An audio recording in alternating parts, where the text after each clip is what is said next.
Το 1966, στην ομιχλώδη γη της Αγγλίας, η εθνική ομάδα της Ισπανίας συμμετείχε στο παγκόσμιο κύπελο ως η νυν πρωταθλήτρια Ευρώπης, Euro 1964. Οπλισμένη με μια ομάδα που συνδύαζε έμπειρους βετεράνους που είχαν κυριαρχήσει στην Ευρώπη με τη Ρεάλ Μαδρίτης και νεαρά ταλέντα στην ακμή τους, η Λαρόχα αναμενόταν να πετύχει σπουδαία πράγματα. Με ένα στυλ παιχνιδιού βασισμένο στην επιδέξια ατομική τεχνική και ένα περήφανο μαχητικό πνεύμα, εκπροσώπησαν ένα ποδοσφαιρικό έθνος στο απόγειό του σε επίπεδο συλλόγων. Αν και το τελικό αποτέλεσμα δεν ήταν το αναμενόμενο, με τον αποκλεισμό τους στη φάση των ομίλων. Αυτή η γενιά παικτών, γνωστή ως η γενιά ΓΕΓΕ της Ρεάλ Μαδρίτης, σε συνδυασμό με αστέρια που είχαν μετακομίσει στην Ιταλία, άφησε ένα ανεξίτηλο σημάδι.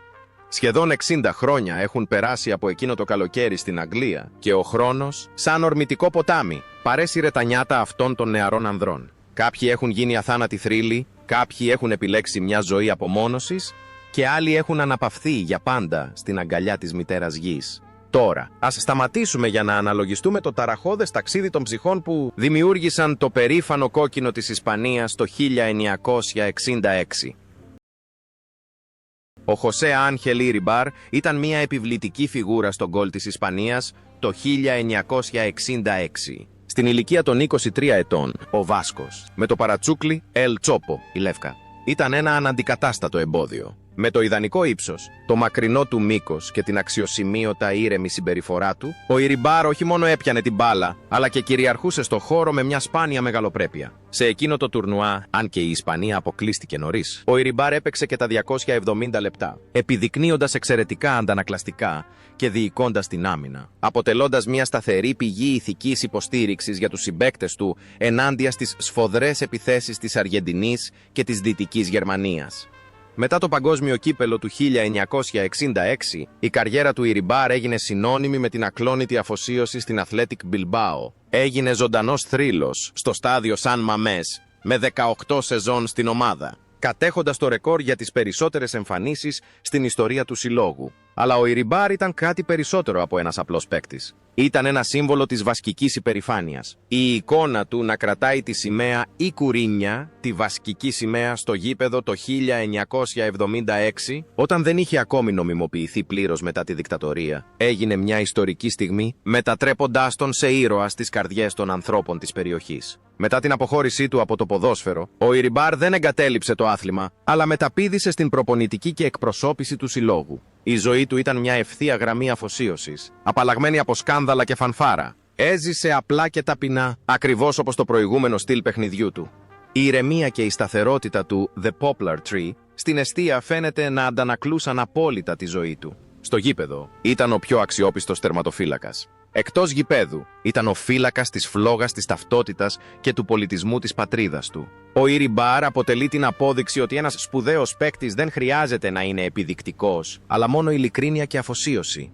Σήμερα, στα 81 του χρόνια, ο Χωσέ Άγχελ Ιριμπάρ εξακολουθεί να ζει με υγεία στη χώρα των Βάσκων. Εμφανίζεται τακτικά στις κερκίδες του σταδίου Σαν Μαμές, σεβαστός από γενιές παικτών και οπαδών ως μια σεβαστή πατρική φιγούρα. Τα μαλλιά του έχουν ασπρίσει, αλλά το αποφασιστικό βλέμμα του Ελ Τσόπο παραμένει αμετάβλητο, ακολουθώντας κάθε βήμα της ομάδας που αγάπησε σε όλη του τη ζωή. Ο Φρανσίσκο Φερνάντες Ροντρίγκες, ή απλά Γκαγέγκο, έφτασε στην Αγγλία το 1966 σε ηλικία 22 ετών, παρά το νεαρό της ηλικίας του. Εξασφάλισε μια θέση βασικού και στους 3 αγώνες χάρη στο δυνατό στυλ παιχνιδιού του και την ιδανική σωματική του διάπλαση. Ο Γκαγέγκο δεν ήταν ο τύπος του center back που έπαιζε με μυαλό όπως ο Σάντσις. Έπαιζε με δύναμη, αποφασιστικότητα και εξαιρετική εναέρια ικανότητα. Σε εκείνο το τουρνουά ήταν ένα από τα λίγα φωτεινά σημεία στην άμυνα, ένα ακατέργαστο ταλέντο που εξελισσόταν σε έναν μελλοντικό πυλώνα της ομάδας. Μετά το παγκόσμιο κύπελο, ο Γκαλέγκο μετακόμισε στη Βαρκελόνη και έγινε ένας από τους μεγαλύτερους θρύλους στην ιστορία του καταλανικού συλλόγου. Θεωρούνταν γίγαντας στην άμυνα. Φημισμένος για την ανθεκτικότητα και τις ηγετικές του ικανότητες. Η καριέρα του ήταν μακρά και διαρκής και έζησε τα σκαμπανεβάσματα της Μπάρτσα πριν από την εποχή του Κρόιφ. Μετά τη συνταξιοδότησή του, ο Γκαλέγκο έζησε μια σχετικά ήσυχη ζωή στην πατρίδα του, την Ανδαλουσία. Ασχολήθηκε με την ανάπτυξη των νέων και περιστασιακά εμφανιζόταν σε εκδηλώσεις πρώην παικτών. Ήταν σεβαστός για την ειλικρίνεια και την ευθύτητά του, ένα χαρακτηριστικό των ανθρώπων από τη Νότια Ισπανία. Η ακλόνητη δύναμη του Γκαλέγκο στο γήπεδο αντικατόπτριζε τη ζωή του. Ήταν ένας σταθερός πυλώνας στήριξης για την οικογένειά του και σύμβολο πίστης στα μάτια των οπαδών του. Αποφεύγοντας την προσοχή των μέσων ενημέρωσης, ο Γκαλέγκο επέλεξε μια ειρηνική ζωή, απολαμβάνοντας τα γεράματά του ανάμεσα στους πορτοκαλεώνες και τους ελαιώνες της πατρίδας του. Σήμερα, στην ηλικία των 80 ετών, ο Γκαλέγκο είναι ακόμα ζωντανός και καλά στην υγεία του. Είναι ένας από τους τελευταίους ζωντανούς μάρτυρες της χρυσής γενιάς της Μπαρτσελώνα της δεκαετία του 1970 και της Εθνικής Ισπανίας του 1966. Αν και το σύγχρονο ποδόσφαιρο έχει αλλάξει σημαντικά, η εικόνα ενός ατσάλινου κεντρικού αμυντικού, που παίζει με παθιασμένη καρδιά και ψύχρεμο μυαλό, παραμένει ένα πολύτιμο μάθημα για τις μελλοντικές γενιές. Ο Αμάνθιο Αμάρο. Με το παρατσούκλι Ελ Μπρούχο, ο μάγος, ήταν το πιο λαμπρό αστέρι στην επίθεση της Ισπανίας σε ηλικία 26 ετών στην Αγγλία το 1966. Σκόραρε το καθοριστικό γκολ εναντίον της Ελβετίας και η εκθαμβωτική, μαγική του ντρίμπλα στη δεξιά πτέρυγα ήταν το πιο ισχυρό όπλο της Λαρόγα. Ο Αμάνθιο έπαιζε με τον αυτοσχεδιασμό ενός καλλιτέχνη του δρόμου, αλλά και την αποτελεσματικότητα ενός δολοφόνου. Εκπροσώπησε τη γενιά Γέγε με ένα νεανικό, ελεύθερο πνεύμα και σαγηνευτικό στυλ. Η καριέρα του Αμάνθιο συνέχισε να ακμάζει, με αποκορύφωμα το βραβείο Πιτσίτσι, πρώτος σκόρερ, στη Λα Λίγκα, και έναν κρίσιμο ρόλο στην ιστορία της Ρεάλ Μαδρίτης. Αλλά η συμβολή του δεν σταμάτησε στο παιχνίδι. Μετά την αποχώρησή του, έγινε ο πατέρας της θρυλικής γενιάς Quinta del Buitre, οι Γήπες, της δεκαετίας του 1980, ηγούμενος της ομάδας νέων της Καστίγια. Ήταν ο μάγος Αμάνθιο που διαμόρφωσε παίκτες όπως ο Μπουτραγκένιο και ο Μίχελ. Η προσωπική του ζωή ήταν συνυφασμένη με το αστήρευτο πάθος του για το ποδόσφαιρο. Ήταν ένας χαρούμενος, ζωηρός άνθρωπος, πάντα αγαπητός για τη γενναιόδορη προσωπικότητά του, χαρακτηριστική ενός Γαλλικιανού.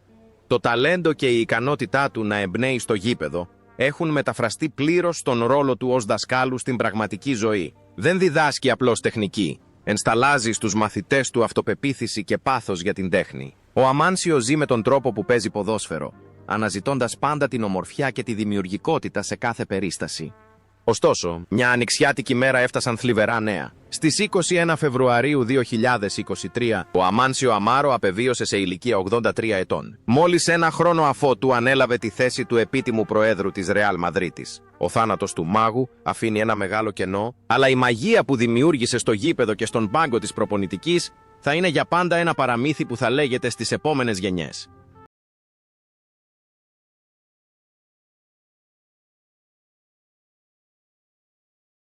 Ο Ιγνάσιο Ζόκο Εσπανιόλ, στο παγκόσμιο κύπελο του 1966, ενσάρκωσε τη δύναμη και την επιμονή στη μεσαία γραμμή της Ισπανίας. Στα 26 του, με το πανύψηλο ύψος και το μακρύ του βήμα, ο Ζόκο ήταν σαν παρατηρητήριο που φύλαγε την άμυνα. Έπαιξε και τα 90 λεπτά και στους 3 αγώνες, εστιάζοντας στα αμυντικά του καθήκοντα, στα τάκλιν και στην ανάκτηση της μπάλας χωρίς φανταχτερές κινήσεις. Ο Ζόκο ήταν ένας πιστός φύλακας, παρέχοντας τη βάση για καλλιτέχνες όπως ο Αμάνσιο και ο Σουάρες να λάμψουν. Η σταθερότητα και η πειθαρχία του ήταν τυπικά χαρακτηριστικά της Ρεάλ Μαδρίτης κατά την εποχή Γεγέ. Η καριέρα του Ζόκο ήταν εξ ολοκλήρου αφιερωμένη στη λευκή φανέλα της Ρεάλ Μαδρίτης μέχρι την αποχώρησή του. Αλλά αυτό που θυμάται περισσότερο το κοινό από τον Ζόκο είναι ο παραμυθένιος γάμος του με τη διάσημη τραγουδίστρια Μαρία Όστιθ. Ο συνδυασμός ενός σκληροτράχυλου, δυνατού ποδοσφαιριστή και μιας γλυκιάς, εκλεπτισμένης τραγουδίστριας, δημιούργησε ένα ζευγάρι Μπέκαμ Βικτόρια στην Ισπανία τη δεκαετία του 1970. Ο Ζόκο ήταν γνωστός ως ένας ευγενικός και ταπεινός κύριος. Μετά την αποχώρησή του από το ποδόσφαιρο, επέλεξε να μην γίνει προπονητής, αλλά ανταυτού υπηρέτησε ως υπεύθυνος αγώνα της Ρεάλ Μαδρίτης για σχεδόν 20 χρόνια. Ήταν ο άνθρωπος που στεκόταν στη σύραγγα, χαιρετώντας τους παίκτες, ένα σύμβολο φιλοξενίας και παράδοσης του συλλόγου. Υπάρχει μια ενδιαφέρουσα αντίθεση στη ζωή του Ζόκο. Στο γήπεδο ήταν ένας σκληρός, αποφασιστικός βράχος, αλλά εκτός γηπέδου ήταν ένας ρομαντικός σύζυγος και ένας στοργικός. Θερμός προπονητής, αφιέρωσε τη ζωή του στην προσφορά από αμυντικά καθήκοντα στο γήπεδο μέχρι τη διαχείριση του νοικοκυριού στα γεράματά του. Ωστόσο, αυτό το αφοσιωμένο ταξίδι έλαβε τέλος στις 28 Σεπτεμβρίου 2015. Ο Ιγνάσιο Ζόκο απεβίωσε σε ηλικία 76 ετών μετά από μακρά μάχη με ασθένεια. Ο θάνατός του, λίγο αφότου παραιτήθηκε από τη θέση του ως εκπρόσωπος αγώνα, άφησε τους οπαδούς της Ρεάλ Μαδρίτης συντετριμμένους. Έφυγε, κουβαλώντας μαζί του την εικόνα μιας πιστής παλιάς φρουράς που παρέμεινε πιστός μέχρι την τελευταία του πνοή. Ο Φρανσίσκο Πάκο Χέντο ήταν μια ηγετική φυσιογνωμία, ένας ζωντανός θρύλος ακόμα και όταν αγωνιζόταν. Στα 32 του, φορώντας το περιβραχιόνιο του αρχηγού, ο Χέντο ήταν η γέφυρα ανάμεσα στο ένδοξο παρελθόν της δεκαετίας του 1950 και το παρόν. Ο κανταβρικός ανεμοστρόβιλος, του οποίου η τρομακτική ταχύτητα κάποτε τρόμαζε την Ευρώπη, τώρα έπαιζε με εμπειρία και κλάση. Αν και δεν διέθετε πλέον τις τρομακτικές εκρήξεις ταχύτητας της νιώτης του, η παρουσία του Χέντο στο γήπεδο παρέμενε ένας διαρκής εφιάλτης για κάθε αμυντικό. Ήταν η ψυχή, το σύμβολο της επιθυμίας για νίκη.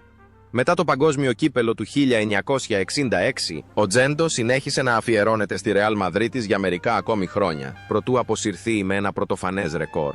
Έγινε ο μόνος παίκτης στην ιστορία που κέρδισε 6 ευρωπαϊκά κύπελα.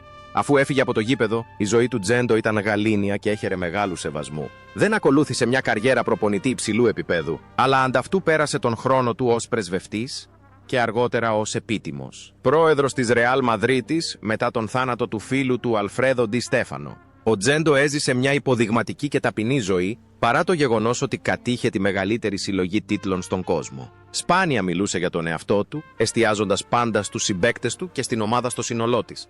Υπάρχει μια ενδιαφέρουσα αντίθεση μεταξύ του Γκέντο εντός γηπέδου και του Γκέντο εκτός γηπέδου. Στο γήπεδο είναι αστραπιαία γρήγορος και βρυχάται σαν καταιγίδα. Αλλά εκτός γηπέδου είναι αργός, ευγενικός και ήσυχος. Είναι σαν ένα αρχαίο δέντρο που προσφέρει σκιά, παρακολουθώντας τα σκαμπανεβάσματα της ιστορίας του ποδοσφαίρου, διατηρώντας παράλληλα την γαλήνια ψυχραιμία του. Αλλά τότε, ακόμη και ο θρύλος των θρύλων έπρεπε να φτάσει στο τέλος του. Στις 18 Ιανουαρίου 2022, ο Φρανσίσκο Χέντο έφυγε ειρηνικά στον ύπνο του σε ηλικία 88 ετών. Ο θάνατός του σηματοδότησε το τέλος της πιο ρομαντικής εποχής στο παγκόσμιο ποδόσφαιρο. Η κληρονομιά του δεν είναι μόνο μια σειρά από άθραυστα ρεκόρ, αλλά και ένα μάθημα επιμονής και ταπεινότητας ενός αληθινού σπουδαίου άνδρα. Ο Λουίς Σουάρες Μιραμόντες. Λουισίτο ήταν ο μόνος Ισπανός αστέρας παγκόσμιας κλάσης που αγωνίστηκε στο εξωτερικό, στην Ίντερ, στο παγκόσμιο κύπελο του 1966. Στην ηλικία των 31 ετών ήταν ο μόνος νικητής της Χρυσής Μπάλας 1960 στην ιστορία του ισπανικού ανδρικού ποδοσφαίρου που γεννήθηκε στην Ισπανία. Στο αγγλικό γήπεδο, ο Σουάρες ήταν ο αρχιτέκτονας, ο καθοριστής του ρυθμού, μοιράζοντας την μπάλα με μακρινές πάσες με ακρίβεια χιλιοστού. Έπαιζε με το κεφάλι του, με κομψότητα και χάρη, σε πλήρη αντίθεση με την αγριότητα των συμπαικτών του. Η καριέρα του Σουάρες είναι στενά συνδεδεμένη με τη μεγάλη εποχή της Grande Inter στην Ιταλία. Μετά την αποχώρησή του από το ποδόσφαιρο, έγινε ένας ταλαντούχος προπονητής και αργότερα ένας οξύς σχολιαστής ποδοσφαίρου. Έζησε το μεγαλύτερο μέρος της ζωής του στο Μιλάνο της Ιταλίας, όπου τον τιμούσαν σαν Άγιο. Ο Σουάρες ήταν ένας ευθύς άνθρωπος, δεν φοβόταν να πει την αλήθεια, αλλά πάντα διατηρούσε τη συμπεριφορά ενός τζέντλεμαν. Έζησε μια ευημερούσα και γεμάτη ζωή, αλλά κατά καιρούς ένιωθε και μοναξιά λόγω της νοσταλγίας του για το σπίτι, καθώς ήταν ο πιο επιτυχημένος ομογενής στην ιστορία του ισπανικού ποδοσφαίρου. Η φινέτσα και η διορατικότητα του Σουάρες στο γήπεδο αντικατοπτρίζουν με ακρίβεια την προσωπικότητά του και εκτός γηπέδου. Ένα στοχαστικό άτομο που βλέπει πάντα αυτό που οι άλλοι δεν βλέπουν. Είναι ένας καλλιτέχνης ανάμεσα σε πολεμιστές, ένας σοφός της πίστης στο ποδόσφαιρο. Ωστόσο, κάθε μελωδική μελωδία κάποια στιγμή τελειώνει. Στις 9 Ιουλίου 2023, λίγους μόνο μήνες μετά τον θάνατο του συμπαίκτη του, Αμάνσιο, ο Λουίς Σουάρες άφησε την τελευταία του πνοή στη Μίλαν σε ηλικία 88 ετών. Ο θάνατος του χρυσού αρχιτέκτονα ήταν μια τεράστια απώλεια, όχι μόνο για την Ισπανία ή την Ιταλία, αλλά για ολόκληρο τον κόσμο του ποδοσφαίρου. Πήρε μαζί του στη μετά θάνατον ζωή τα μυστικά της διαχρονικής πάσας και την αγνή ομορφιά του επιθετικού ποδοσφαίρου. Ο Χωσέ Μαρτίνεθ Σάντσες, γνωστός και ως Πύρη, έφτασε στο παγκόσμιο κύπελο του 1966 ως ένας παθιασμένος 21χρονος. Σκόραρε το νικητήριο γκολ εναντίον της Αργεντινής. Ένα γκολ που ανέδειξε τη γενναιότητα και την εξαιρετική του οπορτουνιστική διάθεση. Ο Πύρη δεν ήταν ένας φανταχτερός παίκτης. Ενσάρκωνε το πνεύμα ενός πολεμιστή, του θάρρους. Η εικόνα του Πύρη να παίζει με σπασμένη κλίδα ή με υψηλό πυρετό τα επόμενα χρόνια έγινε σύμβολο θάρρους, γκάρα, στο ισπανικό ποδόσφαιρο. Αυτό που είναι πιο αξιοσημείωτο στον Πύρη είναι η πορεία που επέλεξε αφού έφυγε από το γήπεδο ποδοσφαίρου. Συνέχισε κρυφά τις ιατρικές σπουδές του, ενώ παράλληλα έπαιζε στο υψηλότερο επίπεδο, κάτι αδιανόητο για τους ποδοσφαιριστές. Μετά τη συνταξιοδότησή του, ο Πίρι έγινε γιατρός, εντασσόμενος στην ιατρική ομάδα της Ρεάλ Μαδρίτης. Παντρεύτηκε τη διάσημη ηθοποιό Σόνια Μπρούνο, σχηματίζοντας ένα χρυσό ζευγάρι στον κόσμο της ψυχαγωγίας και του αθλητισμού εκείνη την εποχή. Η ζωή του Πίρι είναι μια τέλεια ισορροπία νοημοσύνης και δύναμης, της έγκλης του ποδοσφαιρικού γηπέδου και της σιωπηλής αφοσίωσης ενός γιατρού.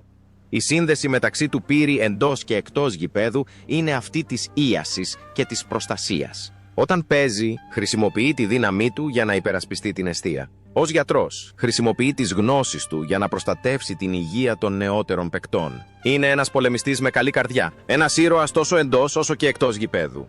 Σήμερα, στα 79 του χρόνια, ο Πίρι εξακολουθεί να προσφέρει ακούραστα στο άθλημα. Μετά την αποχώρηση του Αμάνθιο, εξελέγει ο νυν επίτιμος πρόεδρος της Ρεάλ Μαδρίτης. Διατηρεί την αξιοπρεπή του συμπεριφορά, το κοφτερό του μυαλό και αποτελεί ένα ζωντανό βιβλίο ιστορίας, μάρτυρας των πιο ένδοξων περιόδων του ισπανικού ποδοσφαίρου. Η ζωή του αποτελεί ισχυρή απόδειξη ότι οι ποδοσφαιριστές μπορούν απολύτως να γίνουν μεγάλοι διανοούμενοι της κοινωνίας. Ο Μανουέλ Σάντσις Μαρτίνεθ, ή Σάντσις ο Πρεσβύτερος, έφτασε στο παγκόσμιο κύπελο του 1966 στο απόγειο της καριέρας του, σε ηλικία 28 ετών. Ως ακραίος αμυντικός με πνεύμα επιθετικού πολεμιστή, έκανε θαύματα σκοράροντας το πρώτο γκολ της Ισπανίας εναντίον της Ελβετίας. Με το ατρόμητο, επιθετικό αλλά και τεχνικά προοικισμένο στυλ του, ο Σάντσις ενσάρκωσε το πνεύμα της Ρεάλ Μαδρίτης εκείνης της εποχής. Κομψός αλλά και επίμονος. Ήταν ένας από τους βασικούς παίκτες της γενιάς Γιεγέ που κατέκτησε το κύπελο πρωταθλητριών την ίδια χρονιά.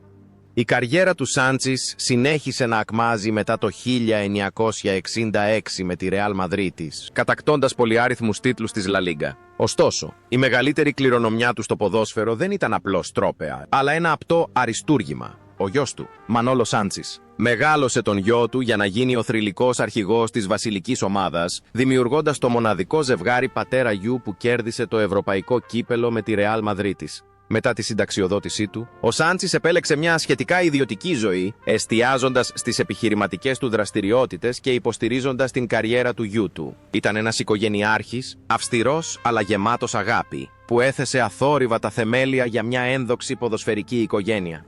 Η δύναμη και η αίσθηση συνέχειας είναι τα νήματα που συνδέουν τον Σάντσις ως παίκτη και τον Σάντσις στην καθημερινή ζωή. Στο γήπεδο, ξεπερνά τα εμπόδια, ώστε οι συμπαίκτες του να λάμψουν. Στη ζωή, ανοίγει τον δρόμο για τον γιο του να φτάσει στην κορυφή της δόξας. Είναι η επιτομή ενός σπουδαίου πατέρα και μέντορα πίσω από τα παρασκήνια.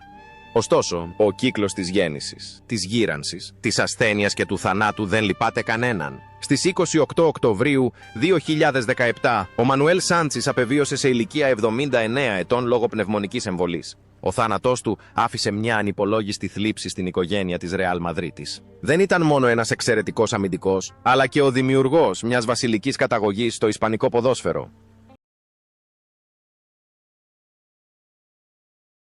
Ο Λουίς Ντελ Σολ Κασκαχάρες, με το παρατσούκλι Σέτε Πουλμόνι, 7 πνεύμονες από τους Ιταλούς. Ήταν η ανεξάντλητη μηχανή της Ισπανίας στο παγκόσμιο κύπελο του 1966. Στα 31 του. Ο Ντελ Σολ ήταν ένα αστέρι που είχε ήδη κάνει όνομα στη Γιουβέντους. Έφερε αστήρευτη ενέργεια στο τουρνουά, κινούμενος στο γήπεδο και συνδέοντας άμυνα και επίθεση. Αν και η Ισπανία αποκλείστηκε νωρίς, το επίμονο μαχητικό πνεύμα του Ντελ Σολ στους 2 αγώνες που αγωνίστηκε είναι αναμφισβήτητο. Ήταν ο τέλειος συνδυασμός ισπανικής τεχνικής και τακτικής πειθαρχίας του ιταλικού ποδοσφαίρου.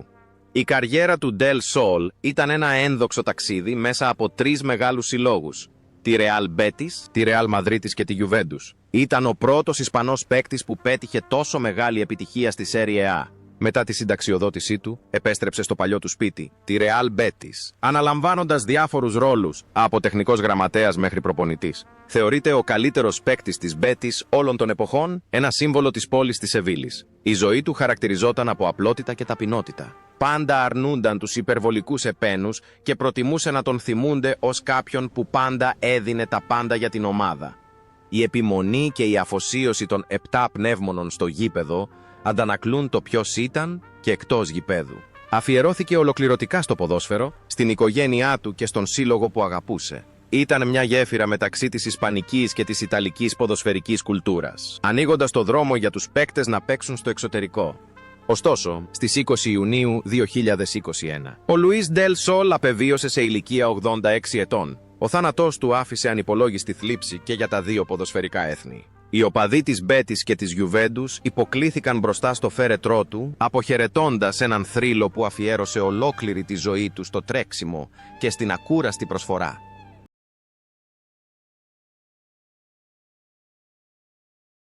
Ο Χωακίν Πέιρο, με το παρατσούκλι El Galgo, το κυνηγόσκυλο, για το μακρύ του βήμα και τη χαριτωμένη ταχύτητά του, έφτασε στο παγκόσμιο κύπελο του 1966 στο απόγειο της φόρμας του στην Ίντερ. Στα 30 του χρόνια ήταν ένας από τους πιο σύγχρονους επιθετικούς παίκτες της εποχής του. Ψηλός, τεχνικά προικισμένος και εξαιρετικά έξυπνος. Στους δύο αγώνες στην Αγγλία, ο Πέιρο επέδειξε φινέτσα στον χειρισμό της μπάλας, δίνοντας μια φανταχτερή και ρομαντική πινελιά στο παιχνίδι της ομάδας του. Ήταν μέλος της θρυλικής ομάδας της Grande Inter, όπου έμαθε πώς να κερδίζει με τη μέγιστη αποτελεσματικότητα. Μετά από μια λαμπρή καριέρα ως παίκτης στην Ιταλία και με την Ατλέτικο Μαδρίτης, ο Πέιρο έγινε ένας εξαιρετικά επιτυχημένος προπονητής, ιδιαίτερα κατά τη διάρκεια της περίοδου που οδήγησε τη Μάλαγα στη νίκη στο κύπελο Ιντερτότο. Ήταν γνωστός για την ευγενική του συμπεριφορά στο περιθώριο. Ήρεμος, συγκρατημένος, αλλά απίστευτα διορατικός. Εκτός γηπέδου, ο Πέιρο ήταν οικογενειάρχης, ζούσε μια ιδιωτική ζωή και απέφευγε τις αντιπαραθέσεις. Οι παίκτες του τον σέβονταν ως πατρική φιγούρα και σοφό μέντορα. Πάντα πίστευε ότι το ποδόσφαιρο ήταν ένα παιχνίδι διανοητικής ευφυΐας, όχι απλώς ομισβίας. Η χάρη και η ευφυΐα του κυνηγόσκυλου στο γήπεδο μεταφράστηκαν στην οξύνια και την ψυχραιμία του στη ζωή. Δεν άφησε ποτέ τα συναισθήματα να υπερισχύσουν της λογικής, διατηρώντας πάντα μια αξιοθαύμαστη ισορροπία. Ο Πέιρο είναι ένα πρότυπο παίκτη που ήξερε πώς να προσαρμόζεται με επιτυχία μετά την αποχώρησή του, διατηρώντας τη φήμη του μέσω του ευγενούς χαρακτήρα του.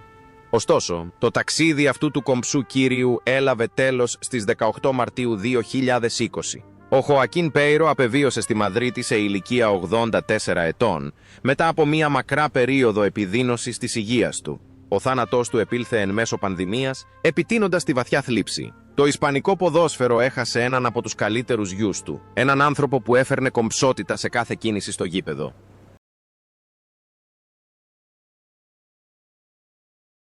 Ο Σεβερίνο Ρέιχα ήταν μια μοναδική περίπτωση στο ποδόσφαιρο, ένας άνθρωπος του ενός συλλόγου σε όλη του την καριέρα. Στο παγκόσμιο κύπελο του 1966, σε ηλικία 27 ετών, ήταν ο νούμερο 1 αριστερός μπακ της Ισπανίας. Γνωστός για την ταχύτητά του και τις επιθετικές του ικανότητες στην πτέρυγα, μια σχετικά νέα ποιότητα για την εποχή.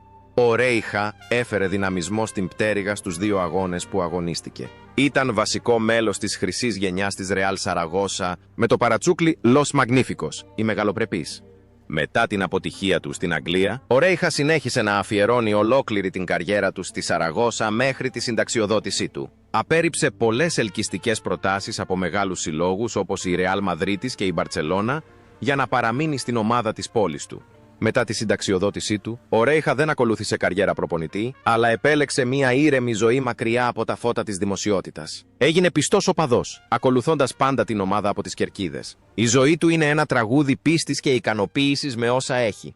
Η ακλόνητη δέσμευση του Ρέιγια στην πλάγια γραμμή του γηπέδου ενσαρκώνει την απόλυτη αφοσίωσή του και εκτός γηπέδου. Σε έναν ολοένα και πιο εμπορευματοποιημένο κόσμο του ποδοσφαίρου, η ιστορία του Ρέιγια αποτελεί μια όμορφη υπενθύμηση της αγνής αγάπης για την ομάδα του. Δεν χρειαζόταν πολλούς λαμπερούς τίτλους για να τον θυμούνται. Τον θυμούνται επειδή αφιέρωσε την καρδιά του σε ένα μέρος.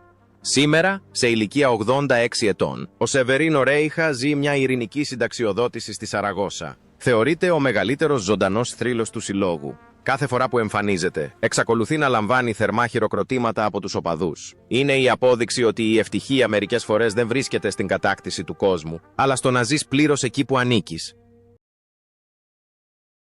Ο Μαρσελίνιο Μαρτίνεθ Κάο, συχνά αποκαλούμενος απλώς Μαρσελίνιο, έφτασε στο παγκόσμιο κύπελο του 1966 ως εθνικός ήρωας. 2 χρόνια νωρίτερα, η εντυπωσιακή του κεφαλιά εναντίον της Σοβιετικής Ένωσης είχε εξασφαλίσει τη νίκη της Ισπανίας στο Euro 1964. Ωστόσο, στην Αγγλία το 1966 έπαιξε μόνο έναν αγώνα και δεν μπόρεσε να επαναλάβει αυτό το θαύμα. Παρ' όλα αυτά, η κλάση του Μαρσελίνιο ως θανατηφόρου επιθετικού, με την εξαιρετική του ικανότητα τοποθέτησης και κεφαλιάς, εξακολουθούσε να αποφέρει σεβασμό στους αντιπάλους. Αυτός, μαζί με τον Ρέιχα, ήταν οι κορυφαίοι εκπρόσωποι των Los Magníficos της Σαραγώσα. Η καριέρα του Μαρσελίνιο παρεμποδίστηκε σημαντικά από τραυματισμούς, με αποτέλεσμα να αποσυρθεί πρόωρα σε ηλικία 29 ετών. Ωστόσο, η ζωή του μετά το ποδόσφαιρο ήταν πολύ ικανοποιητική. Επέστρεψε στην πατρίδα του, τη Γαλλικία, ζώντας μια απλή ζωή με την οικογένειά του. Δεν είχε καμία φιλοδοξία για εξουσία ή φήμη, βρίσκοντας χαρά στα απλά πράγματα της καθημερινής ζωής. Εξακολουθεί να αφηγείται την ιστορία του χρυσού γκολ του το 1964 στα παιδιά και τα εγγόνια του, όχι με αλαζονία, αλλά με την ευγενική υπερηφάνεια κάποιου που κάποτε έγραψε ιστορία. Η στιγμή της λαμπρότητας του Μαρσελίνο στο γήπεδο φαινόταν να έρχεται σε έντονη αντίθεση με την ήσυχη ζωή του. Έριξε όλη τη δόξα της ζωής του σε εκείνη την κεφαλιά, πριν από χρόνια, μόνο και μόνο για να επιλέξει να κάνει ένα βήμα πίσω και να ζήσει σαν ένας συνηθισμένος άνθρωπος. Ήταν ένας ήρωας χωρίς κάπα. Ένας άνθρωπος που έφερε χαρά σε ένα ολόκληρο έθνος, αλλά επέλεξε τη μοναξιά για τον εαυτό του. Τώρα, στα 84 του χρόνια, ο Μαρσελίνιο ζει στην πόλη του. Παραμένει υγιής και με οξυδερκές μυαλό. Οι Ισπανοί οπαδοί εξακολουθούν να αναφέρουν το όνομά του κάθε φορά που η εθνική ομάδα αγωνίζεται σε μεγάλα τουρνουά ως σύμβολο τύχης και δόξας. Είναι ένας ζωντανός θρύλος, μια απόδειξη του γεγονότος ότι μια σπουδαία στιγμή μπορεί να καθορίσει μια καριέρα, αλλά η στάση ζωής καθορίζει έναν άνθρωπο.